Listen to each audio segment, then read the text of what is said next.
তাৰপিছত বাঞ্চৰিকা তৰালি লাষ্ট এইফালে দিয়ক ভুল দিয়ক দুইগৰাকী আগলৈ লৈ যাম দুইগৰাকী ইয়াত আহি বহুত উৎসাহ পাইছোঁ আমি সকলোৱে আৰু আশা কৰোঁ যাতে এই পদক্ষেপৰ বাবে আমাৰ নিচিনা ছাত্ৰ ছাত্ৰীয়ে আগন্তুক জীৱনত আৰু ভাল ফলাফল দেখুৱাবলৈ সক্ষম হওক যাতে ভূপেন হাজৰিকাৰ গীত এটা গাইছে মানুহে মানুহৰ বাবে মানুহে মানুহৰ বাবে যদিহে অকণো নেভাবে অকণি সহানুভূতিৰে ভাবিব কোনে নোকোৱা সমনীয়া মানুহে মানুহৰ বাবে ধন্যবাদ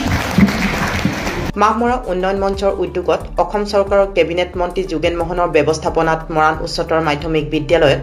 বিশেষ অভিনন্দন অনুষ্ঠান অনুষ্ঠিত হয় সদ্য ঘোষিত উচ্চতৰ মাধ্যমিক চূড়ান্ত পৰীক্ষাত উত্তীৰ্ণ শতাধিক কীৰ্তি ছাত্ৰ ছাত্ৰীক সম্বৰ্ধনা জনোৱা হয় কাৰ্যসূচীত মন্ত্ৰী যোগেন মোহন ডিব্ৰুগড় বিশ্ববিদ্যালয়ৰ শিক্ষা বিভাগৰ অধ্যাপক ডক্টৰ প্ৰাঞ্জল বুঢ়াগোহাঁই মৰাণ মহাবিদ্যালয়ৰ অধ্যক্ষা ডক্টৰ মিতালী কোঁৱৰ অৱসৰপ্ৰাপ্ত অধ্যক্ষ তথা লোক সংস্কৃতিৰ গৱেষক ডক্টৰ অনিল শইকীয়া মৰাণ মহিলা মহাবিদ্যালয়ৰ অধ্যক্ষা জয়শ্ৰী ফুকনৰ লগতে বহু কেইগৰাকী গণ্যমান্য ব্যক্তি উপস্থিত থাকে এনজিঅ' বেছ সামাজিক সংগঠন আজি এই সংগঠনটোৰ 4 বছৰ পূৰ্ণ হৈছে আৰু আমি এই সংগঠনটোৰে কেইটামান কথাত অধিক গুৰুত্ব দিছোঁ ছাত্ৰ ছাত্ৰীসকলক আমি সম্বৰ্ধনা জনোৱাই নহয়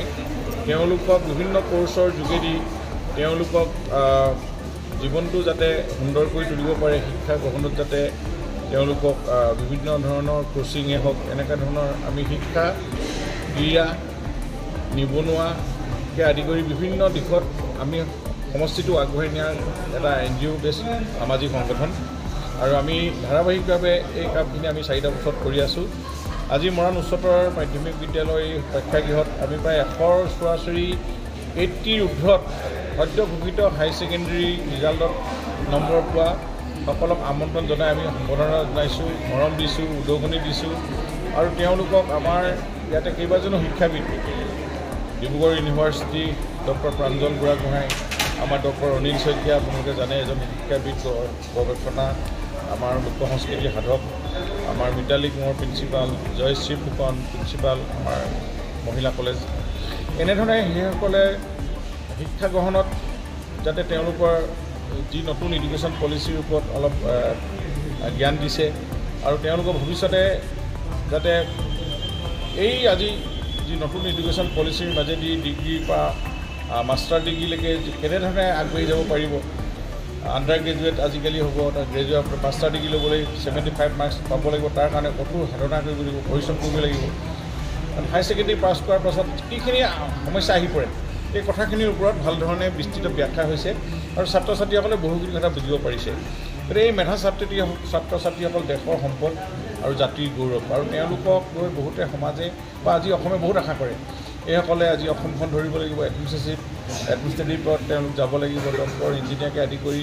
তেওঁলোকক আমি ৰাইজে মৰম চিনাই দিছোঁ যাতে তেওঁলোকে ভৱিষ্যতে সেই সেৱাটো আগবঢ়ায় আমি এনেধৰণে আশা কৰোঁ এজন ডক্টৰ হ'লে নহ'ব বহুত ডক্টৰ আমি সম্বৰ্ধনা দিছোঁ ওলাই গৈ আছে কিন্তু সমাজে তেওঁৰ নাম নলয় বহুত ইঞ্জিনিয়াৰ ওলাই আছে বছৰি বছৰি আমি সম্বৰ্ধনাও জনাইছোঁ মেধাৱী ছাত্ৰ তেওঁলোকক ৰাইজে নাম নলয় পৰৱৰ্তী সময়ত নাম ল'ব পৰাকৈ কি কাম কৰিব লাগিব সেই কথাটো আমি সোঁৱৰাই দিছোঁ যে আজি ডক্টৰ যদি দুখীয়া মানুহক ট্ৰিটমেণ্ট কৰে আজি ইঞ্জিনিয়াৰ এজনে ভাল কোৱালিটি কাম কৰে টকা পইচা ঘোচ নাখায় তেতিয়াহে এনেকুৱা সম্বৰ্ধনা লোৱাটো সাৰ্থকতা হ'ব গতিকে এনেকুৱা ধৰণৰ চিন্তাধাৰাৰে সমাজখন আগুৱাই নিবলৈ হ'লে আমাৰ সকলোৱে মানসিকতাটো সুস্থ সবল হ'ব লাগিব আৰু যোগাত্মক চিন্তাধাৰা লাগিব আৰু আত্মবিশ্বাসী হ'ব লাগিব প্ৰতিজন ছাত্ৰ ছাত্ৰী এই কথাখিনিৰ ওপৰত আমি অধিক গুৰুত্ব দিছোঁ গতিকে এনেধৰণে আমি ভৱিষ্যতে আৰু কাম কৰি যাম সমাজৰ কাম কৰি যাম আৰু নিবনুৱা সমস্যা সমাধানৰ কাৰণে আমি বিভিন্ন ধৰণৰ চাৰ্টিফিকেট কোৰ্চ বা ডিপ্ল'মা কোৰ্চৰ কথাও আমি চিন্তা কৰি আছোঁ যাতে যিখিনি দুখীয়া মেধাৱী ছাত্ৰ আজি ইণ্টাৰভিউত বহিবৰ কাৰণে তেওঁলোকৰ যিখিনি জ্ঞান লাগে সেইখিনিৰ ওপৰতো আমি এটা কোচিং কৰি ডিগ্ৰী পাছ কৰা ল'ৰাখিনিৰ ওপৰত এটা আমি পৰৱৰ্তী সময়ত চিন্তা কৰি আছোঁ আৰু আমি এইবাৰ 5জন ছাত্ৰ ছাত্ৰী দুখীয়া আৰু মেধাৱীক আমি নিজে মাহেকত 5,000 টকা খৰচ দি আমি তেওঁলোক পঢ়াম ডিগ্ৰী মানে ইউনিভাৰ্চিটি পৰ্যন্ত তেওঁ হাই ছেকেণ্ডেৰী এইটো আমি আজি সিদ্ধান্ত লৈছোঁ গতিকেলৈ ভাবিছোঁ যে ৰাইজে সহযোগ কৰিলে সংগঠনটোৱে এনেধৰণে সামাজিকভাৱে ইয়াত কোনো ৰাজনীতিৰ কথা নাই ইয়াত কোনো অন্যান্য কথা আহিবই নোৱাৰে ইয়াত অকল মানুহ গঢ়া এইটো সংগঠন আমি মানুহ গঢ়িম আৰু তেওঁ মানুহক সংস্থাপিত কৰিম আৰু এটা ক্ৰিয়েটিভ চিন্তাৰে ভাল সমাজত আজি শিক্ষাৰ ক্ষেত্ৰতে বাদ দি ক্ৰীড়া ক্ষেত্ৰতো যদি তেনেধৰণে ওলাই ভাল আমি তেওঁলোককো বিভিন্ন ধৰণে সহায়যোগ কৰি আগবাঢ়ি লৈ যাবৰ কাৰণে যাতে তেওঁলোকে কৃতিত্ব অৰ্জন কৰিব পাৰে জীৱনটো এনেকুৱা ধৰণৰ চিন্তাৰে আমাৰ এই অনুষ্ঠানত কামখিনি কৰি আছোঁ এতিয়া আজি আমি অনুষ্ঠানত যথেষ্ট সংখ্যক ছাত্ৰ ছাত্ৰী শিক্ষাবিদ আপোনালোক সাংবাদ মাধ্যমৰ কৰ্মীসকল আহি সহায় সহযোগিতাৰ কাৰণে আপোনালোক আটাইকে ধন্যবাদ তোমাৰ জিন্দগীটো আনে দিয়া উপহাৰ তুমি প্ৰত্যেকটো বস্তু চকীখনত যে বহি আছা আনে দিয়া উপহাৰ আনৰ পৰা পাইছা এই যে উশাহ লৈ আছা আনে দিছে গছে দিছে অক্সিজেন দিছে বতাহ লৈ আছা যে আনে দিছে সব বস্তুৱে আনে দিয়া হ'ল ইয়ালৈকে হ'ল 1 ক্লেপ সেকেন্ড কথা আনে কি ফ্ৰীতে পাইছিলে নেকি যে আনে যে মোক বস্তুটো দিলে এই যে তোমাক কিতাপ এখন দিব এখন কিতাপ কি ফ্ৰীতে আহিছিলে আনে আহি যা দি দিলো এনেকৈ দিলে নেকি মায়ে যে তোমাক জিন্দগীটো উপহাৰ দিলে এইটো কি ফ্ৰীতে পাইছিলে মায়ে বোলে ভাবিলে এই লাইফ এটা লৈ আহোঁ গিলি গিলি গিলি গিলি ফুহ আহি যা ল এনেকৈ দিলে নেকি 1 ক্লেপ শুনা প্ৰত্যেকটো গিফ্টৰ কাৰণে তাক ভাবিব নোৱাৰা চেক্ৰিফাইচ থাকে ত্যাগ থাকে প্ৰত্যেকটো গিফ্ট এটা দিবৰ কাৰণে আনে ভাবিব নোৱাৰাকৈ ত্যাগ কৰে তোমাক যে এডুকেশ্যনটো দিছে মায়ে যে সৰুৰ পৰা ভাত খুৱাইছে এইটোৰ কাৰণে মায়ে ভাবিব নোৱাৰা ত্যাগ কৰিছে তোমাক যে এই অনুষ্ঠানটোলৈ আমন্ত্ৰণ জনাইছে তাৰ অন্তৰালত ভাবিব নোৱাৰা ত্যাগ আছে মোক কালি তেখেতে কুশল দত্তই ফোন কৰিছিল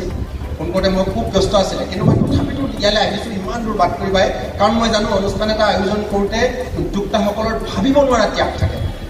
শুনি আছোঁ 1 ক্লেপ শুনি আছোঁ তুমি যে চকীখনত বহি আছা এইখন চকী বনাওঁতে গোটেই প্ৰচেছ কৰোঁতে ইয়াক ভাবিব নোৱাৰা ত্যাগ আছে তুমি যে কাপোৰ সাজ পিন্ধি আছা এই সাজ কাপোৰ তৈয়াৰ কৰোঁতে ইয়াক অসম্ভৱ ত্যাগ আছে মই এটা উদাহৰণ দিওঁ ভাতকেইটাৰ কথা মনত পেলোৱাছোঁ 1 ক্লেপ